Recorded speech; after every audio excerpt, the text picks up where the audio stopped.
다시 할 일을 향하라. 여호수아의 요단강 도하와 그 의미, 그리고 요단강 도하 이후에 이제 요단서편에서 지중해까지 약속의 땅이죠. 단에서 브엘세바까지 하나님께서 약속하신 그 땅을 통해서 하나님이 모델하우스, 제사장 나라를 세우시는 그 이야기. 여호수아는 이를 위해서 하나님의 말씀에 지극히 순도가 높아야 그 하나님의 말씀의 성취를 이룰 수 있을 것입니다. 여호수아는 하나님의 말씀에 그 유효 기간을 잘 알고 그 안에 그 말씀을 성취할 것입니다. 또 그 말씀에 그 받는 감도가 매우 높아서 이 비상식의 말씀을 잘 청종하고 깨닫고 순종하고 또 그를 이루어 갈 것입니다. 여호수아는 말씀 중심의 교회의 모델이기도 합니다. 우리는 하나님의 말씀을 교회의 전례나 교회 전통의 일부로 여겨서 그 가운데 그냥 가라앉아 있지 않고 또 시대 현상으로 여기지도 아니하고 하나님이 주시는 그 시대의 그 백성들에게 하나님의 구원 역사의 흐름에 맞추어서 모세의 시대가 있고 여호수아 시대가 있고 그 이후의 시대가 있는 것처럼 하나님께서 우리에게 부탁하시고 이루시길 원하시는 일들을 우리가 성취하고 이루어야 될 줄로 믿습니다. 우리는 그냥 믿음 생활하다 가고 그 다음 세대가 또 믿음 생활하다 가고 그저 그렇게 세월은 흐르는 것이 아닙니다. 하나님의 역사는 느리게 더디게 흐르는 것 같지만 분명히 우리가 깨닫는 것은 하나님이 그때마다 원하시고 이루시는 일이 있다는 것입니다. 우리는 그 하나님이 우리에게 맡겨주신 일들을 이루어야 하겠습니다. 세상을 보고 세속화되고 불신앙의 세상으로 변해간다고 협찬은 그리스도인에게 화가 있을 것입니다. 하나님은 사사기의 시대에도 하나님의 사람을 준비하여 놓으셨고 또 이스라엘이 패망한 가운데에서도 하나님은 그루터기를 남겨두셔서 하나님의 역사를 중단 없이 이어가셨습니다. 그 하나님의 주권을 저희는 믿고 신뢰해야 합니다. 또 구약시대에 어려울 때는 하나님의 성령을 더 많이 부어주셨습니다. 하나님의 사인들이 더 많이 있었습니다. 우리에게 그와 같은 은혜를 주신 것을 감사하고 오늘 말씀은 요단 서쪽에 이제 이스라엘 백성이 들어서게 되었습니다. 그 첫 번째 사인은 벌써 세 번째 반복되는 이야기지만 요단 서쪽 사람들, 아모리족 속에 속하는 왕들과 해변의 가나안 사람의 모든 왕들, 일곱 족속을 또 이렇게 함께 집합적으로 표현하고 있습니다. 그들이 하나님이 이스라엘 자손들을 어떻게 인도하셨는지, 그 인도하신 것이 요단 물을 말리셨다, 홍해 바다를 좌우로 벽을 세우셨다는 그 말씀과 함께 요단의 물을 말리셔서, 표현이 재미있습니다. 이렇게 불거나 가열을 해가지고 물을 말려서 그들이 요단강을 건널 때 바닥에 질척질척 무릎까지 진흙탕에 빠지면서 건너지 아니하고 뽀송뽀송한 맨바닥으로 건넜다. 그런 의미를 보여주고 있습니다. 그 이야기를 그 팔레스타인의 왕들이 들었다. 왜 백성들이 듣지 않고 왕들이 들었다고 얘기할까? 성경은 대표자들의 이야기입니다. 하나님의 역사도 대표자들의 이야기고, 그건 특권을 가졌다는 의미가 아니라 첫 열매, 그리고 하나님의 말씀이 통한 사람들, 그래서 거기에 맞는 그 DNA에 맞는 열매를 맺는 사람들이 첫 열매이고 대표자입니다. 그렇지 않은 사람은 아무것도 아닙니다. 미안하지만 아무것도 아닙니다.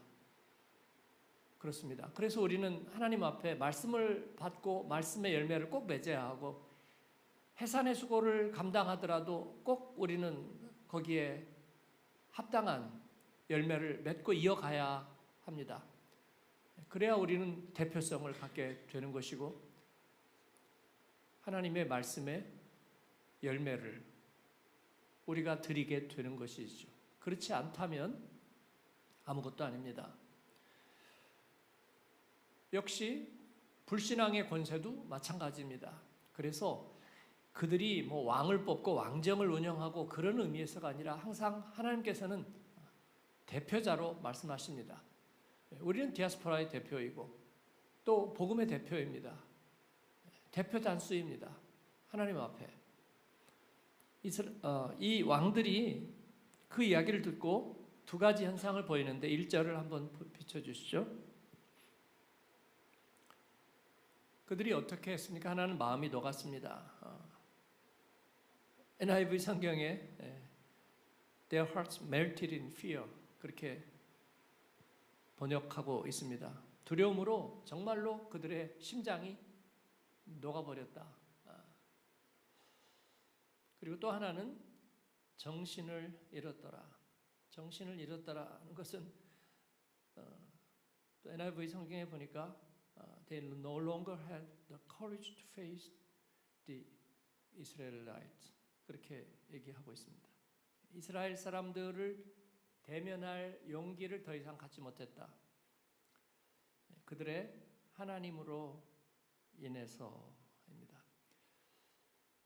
하나의 사인입니다. 하나님의 말씀과 또 이 하나님의 비상식의 명령과 역사에 이스라엘 백성이 진군해오는 그 모습에 그들은 뭐라고 이 파해법을 찾지 못했다고 할까요? 알파고가 인간계 대표와 바둑을 두는데 그 수의 파해법을 찾지 못했다. 그렇습니다. 그것을 인간적으로 그 이세돌 바둑 알파고와의 대국대를 떠올리면 이 알파고의 프로그램은 아마도 모든 그 바둑 기사들의 프로 기사들의 그 기보를 다 습득하고 그리고 그 파해법을 찾았다는 것이죠. 기상천외의 기보를 그 AI가 만들어냅니다. 그 이유는 아마도 수천만 번의 바둑을 두지 않았을까. 졸지도 자지도 않고 그 AI가 수천만 번의 시뮬레이션을 통해서 파해법을 이길 수 있는 법을 찾았기 때문이라 그렇습니다. 하나님의 그 인도하심 앞에 간담이 녹는 것은 단순한 기적 때문이 아니라 파해법을 찾을 수 없기 때문입니다. 하나님은 졸지도 주무시지도 아니하시고 수억 번의 시뮬레이션을 통해서 이길 방법을 찾으십니다. 여러분이 아프면 좋은 의사에게 가고 좋은 의사도 잘 모르면 그들이 최근의 임상과 연구의 결과들을 뒤지고 또 그 분야에 뛰어난 의사들과 연결해서 함께 그 병을 치료하고 이길 파해법을 찾습니다. 그렇지 않나요? 모든 병원, 모든 의사가 그렇게 하지 못하는 것처럼 보이지만 병원과 의사들의 목표는 그것입니다. 합해서 서로 함께 힘을 합하고 지혜를 모으고 경험과 사례들을 모아서 이길 수 있는 방법을 찾는 것입니다. 그래서 저는 병을 이길 수 있다고 믿습니다. 왜냐하면 하나님은 병을 이길 수 있는 생명을 우리에게 주셨기 때문입니다. 그래서 하나님이 허락하지 않으시면 참새도 땅에 떨어지지 않는다. 예수님께서는 말씀을 하셨습니다. 더러는 북극에 얼음이 녹아가서 북극곰들이 살지 못할까 염려하는 이야기들이 나오지만 가끔 다큐멘터리를 보면 북극곰 잘 살고 있습니다. 왜냐하면 그들은 기후변화와 얼음이 녹는 것에 관계없이 그것을 넘어서서 살 수 있는 종으로 지음을 받았기 때문입니다. 이유는 단 하나 그것입니다. 그래서 우리는 코비드-19도 이겼고 또 앞으로도 이겨나갈 것입니다. 우리는 더 이상 이기지 못하고 바이러스가 인류를 멸종시킬 것이다. 그건 그 사람들의 세계관입니다. 그러나 하나님은 우리를 천사보다 조금 못하게 하셨습니다. 그러나 영광과 존귀로 관 씌우셨습니다. 하나님은 우리가 세상을 이길 수 있도록 시뮬레이션 하시고, 그리고 우리가 예수 그리스도를 만나 구원의 백신을 가지고 악과 죄와 죽음을 이길 수 있게 하셨습니다. 우리는 그것을 믿습니다. 할렐루야. 그래서 우리는 그 확신을 가지고 기도하는 것입니다. 하나님께서 우리에게 그 파해법을 알게 하시고 그 승리의 확신을 하나님 알게 해 주십시오. 그렇습니다. 그래서 저들이 이스라엘 백성이 건너오는데 전쟁은 명분입니다. 그래서 명분 있는 사람이 이기게 마련이고 명분이 없어지면 지는 거예요. 나폴레옹이 러시아까지 군대를 이끌고 가는데 명분이 사라져 버렸습니다. 러시아인들은 그에게 명분을 뺏었어요. 그래서 젊은이들만 수백만을 목숨을 잃게 하고 그는 건조하에서 내려와야 되었습니다. 세계 대전도 명분을 잃어버리고 나면 독일 군들은 나중에 명분을 잃어버렸습니다.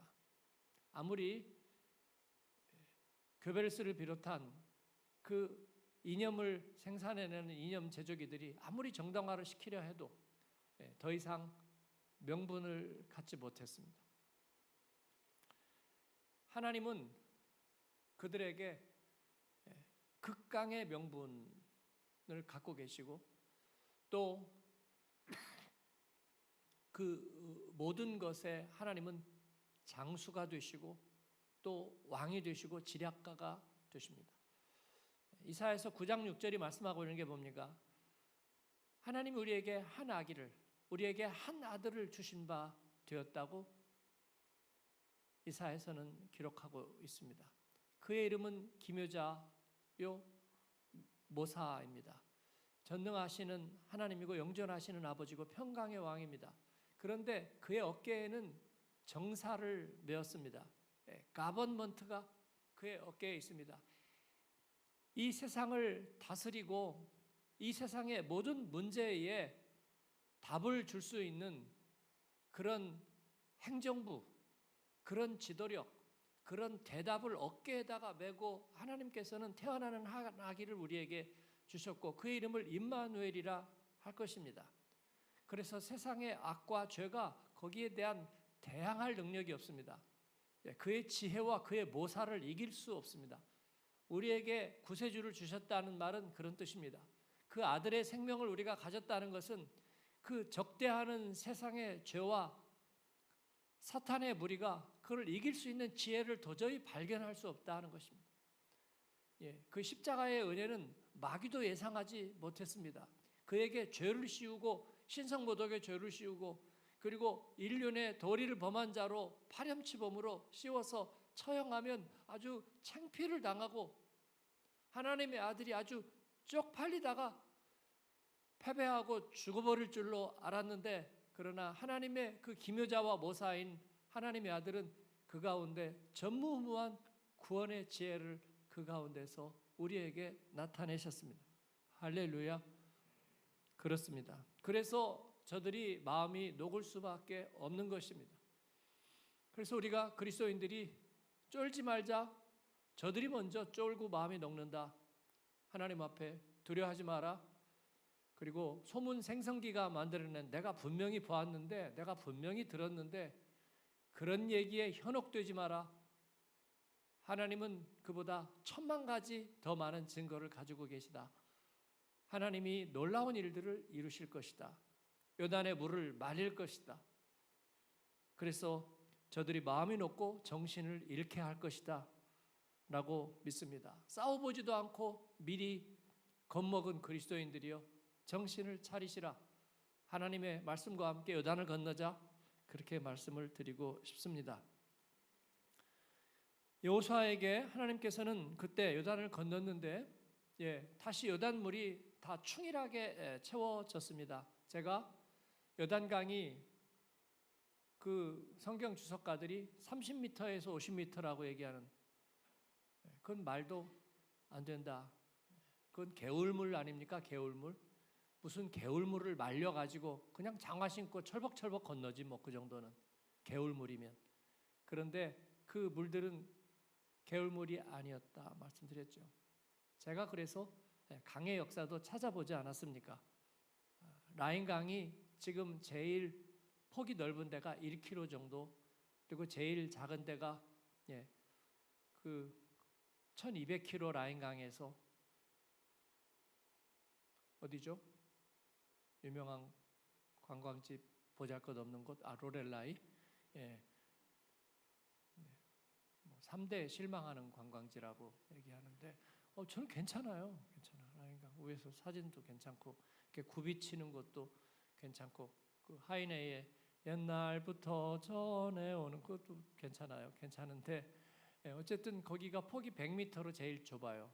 근데 가서 가이드들이 안내하고 거기 써 있는 걸 봐도 옛날에는 훨씬 넓었다 얘기하거든요.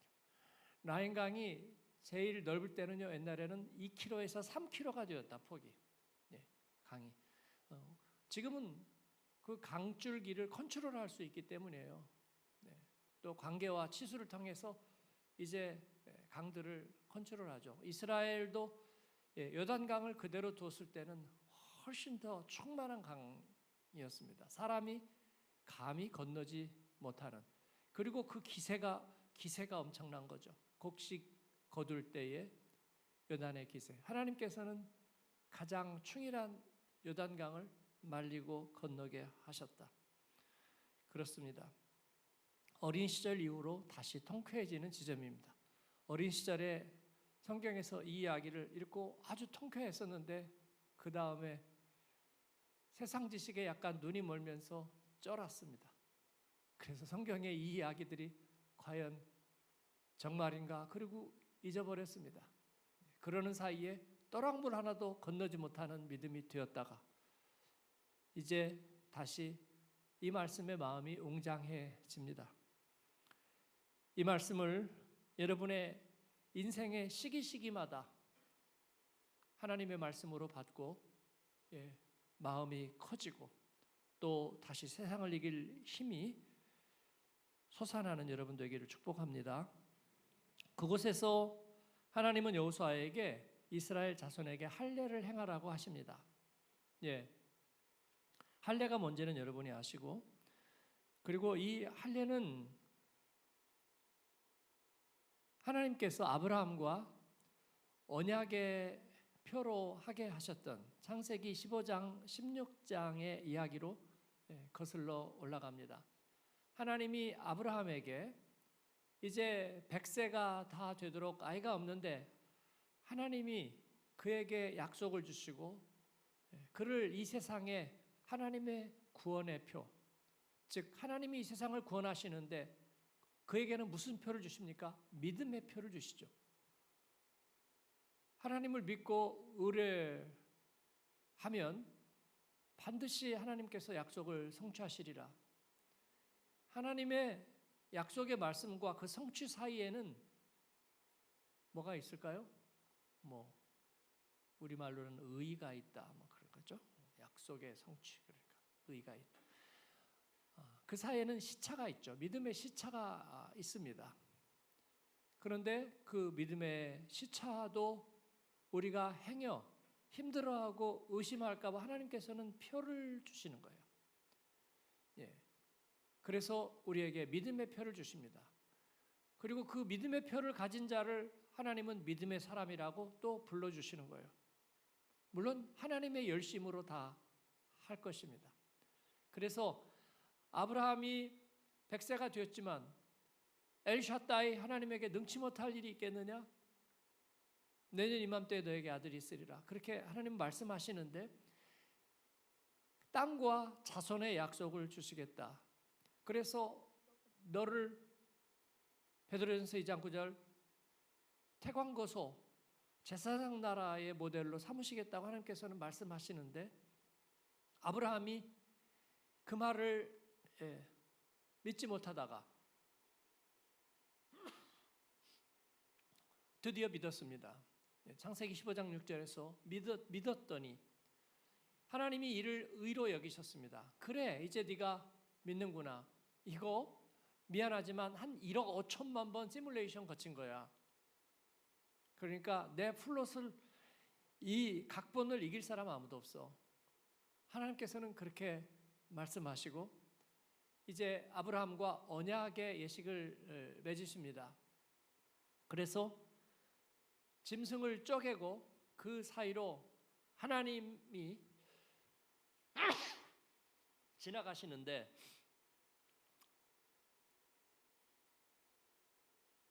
그거는 당시에도 알려져 있는 언약 체결 방식입니다. 왜냐하면 쌍방 간의 약속이 이루어질 때 이제 짐승을 쪼개고 그 사이를 지나가면 그 약속을 지키지 않는 사람은 쪼개진 짐승과 같이 되는 거예요. 그래서 하나님의 횃불이 거기를 지나가는데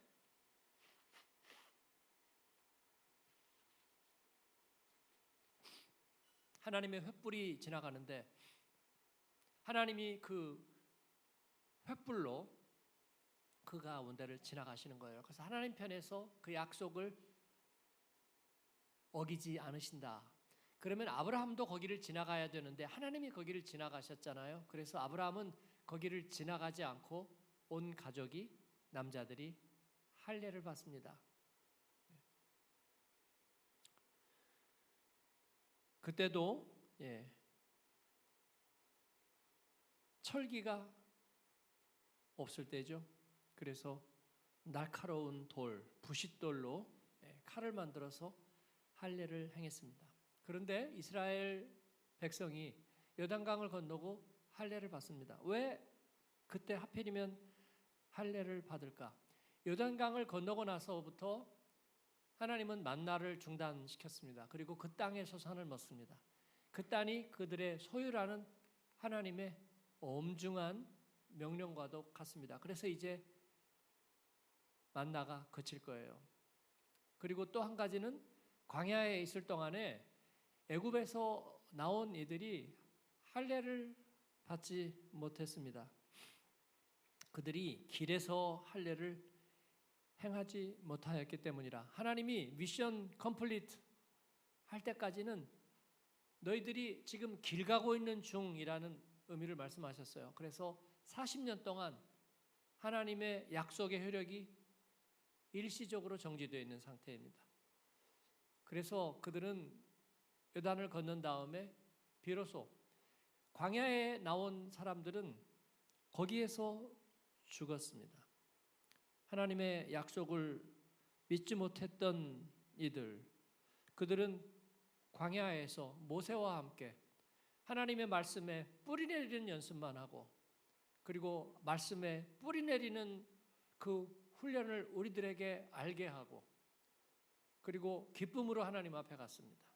모세는 광야 40년에 부족한 게 아무것도 없었다고 얘기하고 사람은 오직 하나님의 입에서 나오는 모든 말씀으로 산다.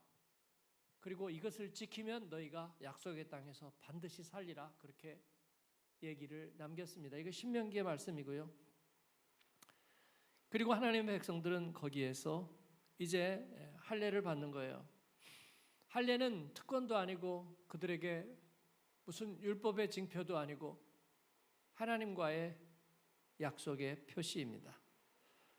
이제 하나님의 음성을 듣고 하나님이 그들에게 주리라 하신 젖과 꿀이 흐르는 땅, 약속의 땅, 하나님이 줄로 재어주신 하나님의 기업을 그들이 맡은 자가 되었다. 그 확인으로 이제 할례를 행하는 것입니다. 그러나 이 할례는 이제 로마서에서 마음에 하라고 얘기하셨습니다. 왜냐하면 예수님이 살아있는 약속이 되셨기 때문에 예수님의 생명을 가진 자는 그 이전에 법조문과 같은 것에 매일 필요가 없게 되었습니다. 이스라엘 사람들은 안식일을 지키는 규정을 세세하게 만들어 놓았지만 예수님은 안식일의 주인으로 오셔서 안식일에 생명을 고치시고 그 모든 것들을 넘어서셨습니다. 이제는 우리는 그것을 알아야 될 것입니다. 하나님께서는 이제 이스라엘 백성의 남자들, 주력 부대들에게 할례를 받게 하고 그리고 낫기를 기다렸습니다. 아마 보름 정도가 지나가야 되지 않을까, 일주일에서 보름이 지나가야 되지 않을까 그렇게 생각합니다. 그리고 여호수아에게 선포하게 하셨습니다. 9절을 같이 읽겠습니다. 여호와께서 여호수아에게 이르시되 내가 오늘 애굽의 수치를 너희에게 떠나가게 하였다 하셨으므로 그곳 이름을 오늘까지 길갈이라 하느니라. 굴러간다는 의미의 히브리어는 가랄입니다. 아마 하고 이제 비슷한 언어적인 표현으로 오늘까지 내려오게 되지 않았나 생각하는 것이죠. 애굽의 수치가 너희에게서 떠나가게 하였다. 하나님께서는 언제나 우리를 리셋시키는 하나님이십니다. 과거는 우리의 발목이 되지 못합니다. 아니요, 발목이 되죠. 인간에게는, 히스토리가 남는 인간에게는 과거는 발목입니다.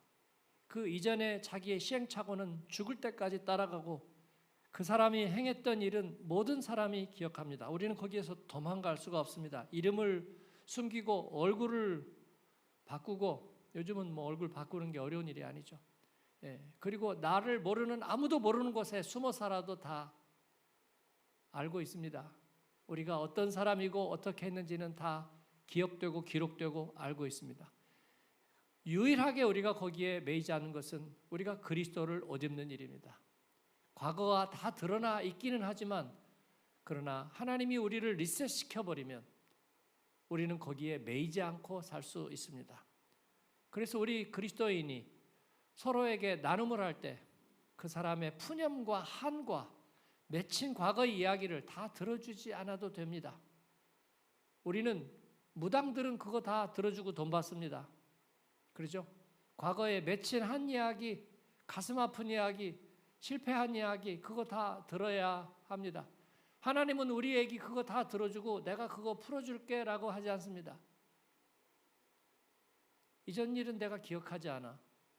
그건 모르신다는 게 아닙니다. 내가 너에게 새 일을 행할 것이기 때문이야 라고 말씀하십니다. 하나님께서는. 그래서 애굽의 수치는 굴러가 버렸어요. 액땜한 거 아니고요. 뭐 다른 걸로 땜빵한 거 아니고 그냥 잊어버려. forget 잊어버리고 그리고 한번 새로 시작해봐 그렇게 얘기하신 것이 아니고 하나님은 네 인생을 리셋하고 너를 새로운 일로 부르실 거야 라고 얘기하십니다. 눈먼 자 절름발이 할 것 없이 데려다가 내 잔치자리에 초대하고 응하는 자에게 내가 너에게 새 양식을 주고 새로운 신분과 새로운 일을 줄 거야 라고 말씀하십니다. 우리는 하나님의 그 일에 부르심을 받았습니다. 형제들아 너희의 부르심을 보라. 바울사도는 얘기하고 있어요. 문벌 좋은 사람 많지 않고 학식 좋은 자가 많지 아니하도다. 그러나 하나님께서는 십자가의 어리석은 것으로 세상의 지혜를 부끄럽게 하시지 않았는가? 그렇습니다. 이것은 하나님이 전에 예비하신 일입니다. 우리는 그 일을 기억해야 될 것입니다. 디아스포라의 성도들이 지난 날이나 곱씹으면서 다시 깨진 레코드판을 다시 틀고 그리고 자기의 한과 자기의 팔자를 푸념하고 단식하고 타령하는 얘기에 하나님은 귀 기울이지 않으실 것입니다. 여러분, 우리는 그 옛 노래를 부르지 않을 겁니다. 그리고 옛날에는 굉장했지, 내가 그런 얘기도 하지 않을 것입니다. 거기에 귀 기울이지 않아도 됩니다. 왜냐하면 하나님이 하실 새로운 일이 우리를 벅차게 하고 기대하게 하기 때문입니다. 2025년도 우리가 돌아보니 참 많은 일을 하나님께서 이루셨습니다. 그래서 그런 것들을 막 어떨 때는 자랑하고 싶어서 막 입이 근질근질하기도 하는데 다 소용없는 일입니다. 하나님은 또 새로운 일을 하실 것이기 때문입니다. 우리가 과거 푸념하고 힘이 없어요, 우리가 연약해요, 요즘은 힘들어요, 그런 이야기와 전혀 상관없이 하나님은 하나님의 일을 하십니다. 우리가 말씀 앞에 작은 결단만 드려도 이를 통해서 하나님은 저만침 가게 하시는 거예요. 그 하나님의 일을 보라고 하시고, 그리고 올해는 더 많은 일들이 기다리고 있습니다. 그래서 세월이 이렇고 나이가 이렇고 그런 이야기는 별로 설 자리가 없는 것입니다. 젊은이와 늙은이가 같이 꿈을 꿀 것입니다. 그리고 순종하는 자들은 하나님은 대표 단수를 만들 것이에요. 그리고 우리에게 간증을 주실 것입니다. 할렐루야.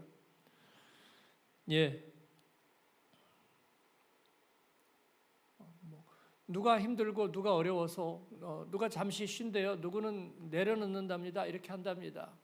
글쎄요, 우리가 전에는 그런 것에 기가 죽었습니다. 그렇군요, 우리가 아무리 애를 써도 앞으로 나아가기란 참으로 힘든 것이군요, 그런 생각을 했지만, 왜 그럴까? 우리는 왜 되지 않을까? 그런 생각을 했지만, 그러나 하나님이 하시는 거래요. 너희는 세상의 빛이 되어라고 말씀하시지 않았고 너희는 세상의 빛이야. 왜냐하면 너희 안에 빛이 있기 때문에, 내가 너희 안에 있기 때문에. 그래서 그 빛을 감추려고 애를 써봐, 엄청 힘들걸. 그래서 불을 켜서 누가 스탠드 아래다 놓겠느냐, 스탠드 위에다 올리지 않겠느냐, 그러면 끝난 거야, 게임 끝이야. 빛이 어둠을 규정할 거거든. 제가 축복하는 손을 해보니까 정말로 불을 켜서 말 아래 두는 사람들이 있더라고요. 이렇게 책상 밑에다가 해갖고 약간 축복을. 저기 뭐가 있지? 책상 치워봐. 그랬더니 축복의 손이 있어요. 용기 있게 앞으로 펼쳐들어. 펼치기만 하면 축복은 나가는 거야. 그렇습니다. 하나님 앞에 그렇게 사는 여러분 되기를 축원합니다. 우리 청년 제자반 시작했거든요. 목요일 날 16명 시작했는데 한 12시 반까지 했어요. 나눔을 이렇게 했는데 너무 좋은 거예요. 16명이 첫날은 되게 이제 구원 간증을 하는데, 청년들은 구원 간증해도 미알이 넘던 시절, 폭탄 떨어진 자리로 갔더니 옆에 떨어지고 그런 얘기는 없어요. 그냥 없는데 뭐라 그럴까요? 요즘 세상 말로 너무 신박하다고 그럴까요? 은혜가 참 은혜가 됩니다. 그 중에 5명이 이제 여기서 자란 메인스트림이거든요. 그런데 다 우리말로, 독일어로 해서 한번 돌렸다고 얘기는 하는데 우리말 너무나 잘하고 잘 읽고, 그래서 참 너무 은혜가 됐고요. 자기들도 은혜가 되는 것 같아요. 그래서 16명이 간증하니까 한 2시간 시간 지난 것 같아요. 1시간 반에서 2시간 정도 시간이 지났는데 정말 그 시간이 즐거웠습니다. 즐겁고 좋았어요. 제가 느끼는 게 뭔 줄 아세요? 청년들을 제자훈련하는 것은 글쎄 내게 주어진 일은 아니지 않을까 한때 그런 생각은 했어요. 왜냐하면 장년들을 통해서 할 일도 너무 많기 때문에 청년들까지 내가 제자훈련을 해야 될까 하는 생각을 했는데, 물론 이제 어쩔 수 없어서 제가 한 겁니다. 꼭 제가 해야 되겠다, 내가 해야만 돼, 그런 건 절대로 아닌데 어쩔 수 없어서 제가 하기 시작한 건데, 요즘 청년들을 제자훈련을 하면서 느낀 것은 학생회도 해야 되지 않을까 그런 생각을 합니다. 한 10살에서 15살 하면 진짜 진짜 잘할 것 같거든요.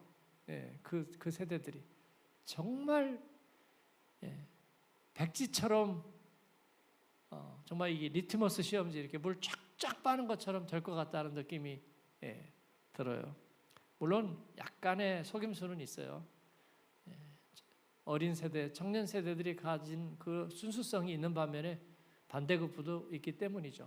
그러나 하나님은 성령을 통해서 또 그거 시뮬레이션 한다 그렇게 생각하는 거예요. 우리를 제자 훈련하고 예수 그리스도로 어둡게 하시는 것은 우리로 망신당하게 하려고, 그러다가 전부 다 쪽박차게 하려고 하나님이 하시는 건 아니다. 주님은 거기에 대한 대안을 가지고 계시다. 할렐루야. 우리의 수치를 굴러가게 하실 하나님은 준비를 하고 계시다. 그런 생각을 하게 됩니다. 그래서 어제도 남자반, 제자반을 하고 집에 가서 우리 청년 제자반 또 올린 거를 이렇게 보다가 제가 감탄사를 썼어요. 야, 이거 나눔이 너무 좋은 거 아니야? 그렇게 했더니 그 또 제 말에 한밤중에 좋아요를 또 쫙 달았더라고요. 예, 우리 작년 제자반도 너무나 은혜되고 좋습니다. 하나님 앞에 좋은 거예요. 우리가 옛 노래를 부르지 않으면 이렇게 좋은 거예요. 하나님 앞에 새 노래로 하나님을 찬양하자. 뭐 전망 안 좋고 경기가 안 좋고 여러분 계속 그 노래만 부르지 마세요. 하나님이 기뻐하시지 않습니다. 하나님을 기뻐하게 하는 이야기, 하나님이 시뮬레이션 하신 그거 좀 답을 주세요 라고 기도하십시오. 그 응답을 받게 될 줄로 믿습니다. 뭐 믿음의 가정을 이루는 일로부터 해서 모든 일까지 하나님 앞에 답을 가지고 계시고, 우리가 하나님께 주권을 드리면 만군의 하나님의 열심으로 하나님께서 이루실 것입니다. 저와 여러분을 실망치 않게 하시고 하나님의 영광과 존귀로 관시우시리라고 믿습니다. 하나님의 백성들이, 우리가 뭐 차대 한마음교회를 하는 일, 모든 일도 그런 것입니다. 우리가 세상의 지혜로 그걸 짜내서 뭔가 가능성을 타진하고 그렇게 하는 것보다 우리가 하나님께 물어서 우리가 하나님이 확신을 주시면 우리가 그렇게 가는 것이 옳습니다. 자원하는 마음을 가지면 그것은 사람들이 마음을 모아서 의결하는 것보다 훨씬 더 정당성과 힘을 가집니다. 그래서 우리가 자원하는 마음을 가지고 했더니 정말 많은 일들을, 수백 가지 일들을 할 수가 있었습니다. 우리가 총회를 열어가지고 해야 될 거 사업, 하나님의 일 사업 분류하고, 그리고 예산 배정하고, 그리고 타당성 검토하고, 그리고 서로 우리가 같이 하겠느냐 의사결정 해가지고 하면 몇 가지나 할까요? 한 서너 가지, 너덟 가지 정도 할 겁니다. 그러나 우리가 하나님의 말씀 앞에 매일매일 결단하면서 자원하는 마음을 가졌더니 수백 가지를 하게 되는 거예요. 정말이에요. 수백 가지를 하나님 앞에서, 이것이 어찌된 일인가? 우리는 그런 생각을 합니다. 올해는 그 수백 가지의 아마 2배의 일들을 하게 될지 모르겠어요. 왜냐하면 더 많은 사람들이 하나님 앞에 말씀과 동행하기로 작정을 했기 때문이에요. 목사님, 저는 무슨 아무 권한도 없고 그냥 무지렁이 신자일 뿐이에요. 제가 뭐 할 수 있는 게 있겠어요? 라는 얘기는 옛날 노래입니다.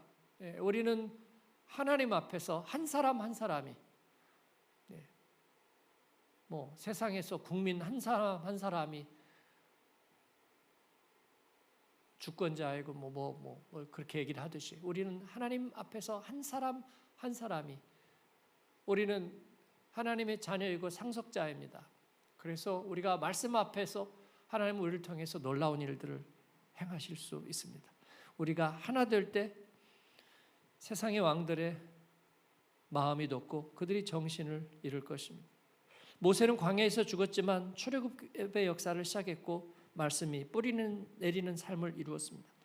여호수아는 그러나 그 말씀의 유효기간을 알고 약속의 땅으로 진군하기를 두려워하지 않았고, 그는 오직 말씀의 수신감도를 높여서 비상식의 명령을 따라서 열매 맺는 모델이 되었습니다.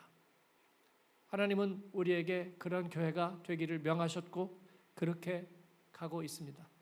여러분은 작지 않습니다. 우리는 작지 않습니다. 부족하지 않습니다. 광야 같아 보이지만 그러나 우리의 뿌리를 통해서, 말씀의 뿌리를 통해서 하나님은 얼마든지 놀라운 일들을 우리에게 공급하실 것입니다. 공급하시는 하나님을 찬양합니다. 한국 좀 갔다 오고 또 세상에 몇 주 눈돌이고 나서, 그리고 나서 돌아오지 않는 사람들이 항상 보면 생깁니다. 세상에 마음이 팔려서 다시 말씀의 뿌리를 끊어버리고 보이는 것들에다가 또 다시 줄을 대는 일들이 우리의 자녀들에게도, 그래서 교사들에게, 교육자들에게 회수 명령을 내렸습니다. 세상에 마음껏 뺏긴 자녀들을 다시 다 찾아오라. 성도들을 다 찾아오라. 그렇습니다. 성령께서 우리들에게 말씀하십니다. 그런 데서 주의하고 배회하고 그리고 떠돌지 말아라. 광야에서 죽는 것밖에 더 있습니까? 바람에 나는 겨와 같이 사는 것밖에 더 있습니까? 하나님 앞에서 언약을 새롭게 하고 약속을 지키고 또 주님의 영광을 위해서 힘써 달리는 하나님의 사람들 되기를 축원합니다. 아멘.